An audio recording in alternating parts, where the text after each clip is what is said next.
Welcome back to WC Coins France. Today's video is going to explore two fascinating pieces of numismatic history that collectors and enthusiasts alike cherish. The 1-cent coin from Australia and the 2 Pfennig coin from Germany, both from the year 1980. We're going to take you on an in-depth journey through the history, design, cultural context, and the story behind these iconic coins, as well as how they fit into their respective national currencies. This will be a detailed look, giving you everything you need to know, from the minting process to the political and economic significance they held during their time. Let's start by discussing the 1-cent coin of Australia, a coin that existed in circulation for decades but was withdrawn in 1992. The 1-cent coin was first introduced in 1966 when Australia transitioned from pounds to dollars under their Decimal Currency Act of 1965.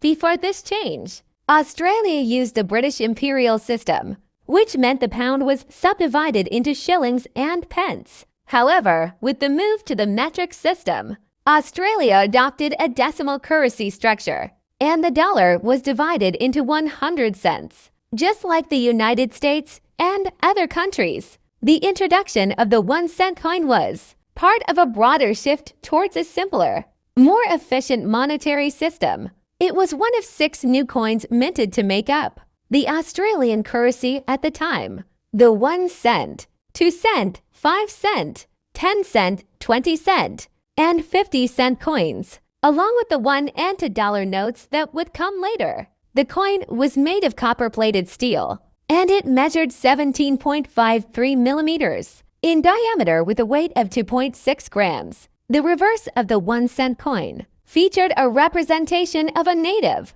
Australian animal, the prickly bush or echidna, a symbol that instantly connected the coin to Australia's unique biodiversity. The echidna design, created by artist Stuart Devlin, was a nod to the country's commitment to showcasing its indigenous wildlife in its currency. The obverse of the 1-cent coin, like most Australian coins, depicted the portrait of Queen Elizabeth II.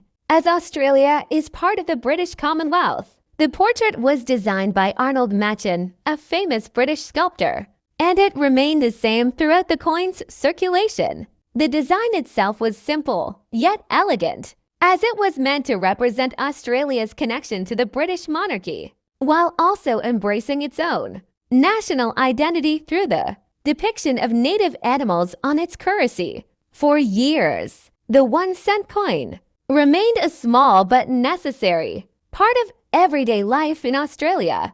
It was commonly used in small transactions, such as buying newspapers or paying for public transport. However, as inflation began to rise and the value of the 1-cent coin decreased over time, its utility began to diminish. In 1990, a recommendation from the Australian Treasury suggested that Australia should consider withdrawing the 1, arguing that these coins, cent and 2-cent coins from circulation,